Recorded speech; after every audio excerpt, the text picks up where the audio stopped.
কোটা সংস্কার দিয়ে শুরু করা রাষ্ট্র সংস্কারের দাবিতে পতন হয়েছে স্বৈরাচার সরকারের। এরপর থেকে শুরু হয়েছে রাষ্ট্রের বিভিন্ন স্তরের সংস্কার। 1971-এর ধারাবাহিকতা বজায় রেখে সংবিধান পরিবর্তনের পক্ষে অন্তর্বর্তী সরকার, সঙ্গে নতুন মাত্রা যোগ হয়েছে জাতীয় সঙ্গীত পরিবর্তনের। মঙ্গলবার বাংলাদেশ সেনাবাহিনীর একজন সাবেক ব্রিগেডিয়ার জেনারেল আব্দুল আমান আজমি সংবিধানের সঙ্গে জাতীয় সঙ্গীত পরিবর্তনের দাবি জানান। এরপরই শুরু হয় আলোচনা সমালোচনা। নেটিজেনরা বলছেন, রাষ্ট্র সংস্কারের কাজ চলছে, এখন সবারই পরামর্শ দাবি থাকতে পারে। আজমি একটি প্রস্তাবনা দিয়েছেন, এটি গ্রহণ করা না করার বিষয়ে সরকার আলোচনা করতে পারে। আরেকটি পক্ষ বলছে, জাতীয় সঙ্গীত আমাদের আবেগের জায়গায়, এটা পরিবর্তন করার দাবি কেন সে তুলবে।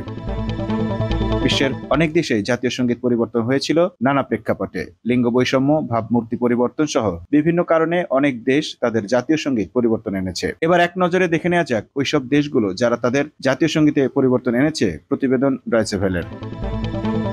অস্ট্রেলিয়ার প্রধানমন্ত্রী স্কট মরিসনের ঘোষণার পর 2021 সালের 1 জানুয়ারি থেকে অস্ট্রেলিয়ানরা তাদের জাতীয় সঙ্গীতের একটি ভিন্ন সংস্করণ গাইবেন। নতুন এই জাতীয় সঙ্গীতে অস্ট্রেলিয়াকে আর ইয়াং অ্যান্ড ফ্রি হিসেবে আর অভিহিত করা হবে না।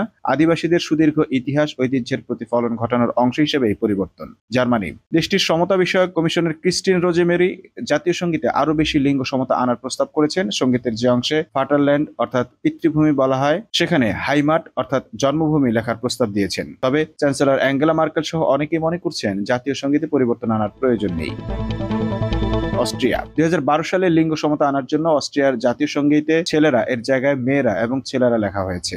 কানাডা, উত্তর আমেরিকার এই দেশটিও সম্প্রতি তাদের জাতীয় সঙ্গীতকে আরো লিঙ্গ নিরপেক্ষ করেছে। সঙ্গীতের দ্বিতীয় লাইনে তোমরা সব ছেলেরা এর জায়গায় লেখা হয়েছে আমরা সবাই। নেপাল 2008 সালে নেপালে আনুষ্ঠানিকভাবে রাজতন্ত্র বিলুপ্ত হয়। তার আগের বছর নেপালে নতুন একটি গানকে জাতীয় সঙ্গীতের স্বীকৃতি দেওয়া হয়। 1962 সালে গ্রহণ করা নেপালের আগের জাতীয় সঙ্গীতে রাজতন্ত্রের প্রশংসা ছিল, তাই এতে পরিবর্তন আনা হয়। আফগানিস্তান দেশটিতে বেশ কয়েকবার জাতীয় সঙ্গীতে পরিবর্তন আনা হয়। তালেবান শাসনামলে আফগানিস্তানে কোনো জাতীয় সঙ্গীতই ছিল না। পরে 2002 সালে পুরনো জাতীয় সঙ্গীতকে ফিরিয়ে আনা হয়েছিল। পরে 2006 সালে তৎকালীন কারজাই সরকার সবকিছু পরিবর্তন করে নতুন করে শুরু করতে জাতীয় সঙ্গীতে পরিবর্তন করে। রুয়ান্ডা আফ্রিকার এই দেশটির কথা উঠলেই গণহত্যার কথা মনে পড়ে। 1994 সালের মাত্র 100 দিনের মধ্যে ওই দেশে 5 থেকে 10 লাখ মানুষকে হত্যা করা হয়েছিল। গণহত্যা পরবর্তী রুয়ান্ডার ভাবমূর্তি গড়ে তুলতে দেশটি 2001 সালে একটি নতুন জাতীয় সঙ্গীত বেছে নেয়। দক্ষিণ আফ্রিকার দেশটি 1997 সালে আগের দুটি জাতীয় সঙ্গীত থেকে কিছু অংশ নিয়ে নতুন একটি জাতীয় সঙ্গীত তৈরি করে। আফ্রিকান ও ইংরেজি ভাষায় গানটি রচিত। তবে আফ্রিকান ভাষার অংশটি বর্ণবাদ আমলে ব্যবহৃত জাতীয় সঙ্গীতের অংশ হওয়ায় এর সমালোচনা করেন অনেকে। নেলসন ম্যান্ডেলা সেটি রিকনসিলিয়েটের ব্যবস্থা করে বর্ণবাদ পরবর্তী দক্ষিণ আফ্রিকার সঙ্গীত হিসেবে অন্তর্ভুক্ত করেছিলেন। রাশিয়া ভ্লাদিমির পুতিন 2000 সালে রুশ প্রেসিডেন্ট হিসেবে দায়িত্ব নেওয়ার পর 1990 সালের আগে ব্যবহৃত জাতীয় সঙ্গীত ফিরিয়ে আনেন। তবে গানের কথায় কিছুটা পরিবর্তন আনা হয়। 1990 সালে যে জাতীয় সঙ্গীত গ্রহণ করা হয়েছিল তাতে কোনো কথা না থাকায় আন্তর্জাতিক প্রতিযোগিতায় অংশ নেয় অ্যাথলিটরা এর সমালোচনা করেছিলেন। তাদের বক্তব্য ছিল, কথাবিহীন গান তাদের নাকি উদ্বুদ্ধ করতে পারেনি।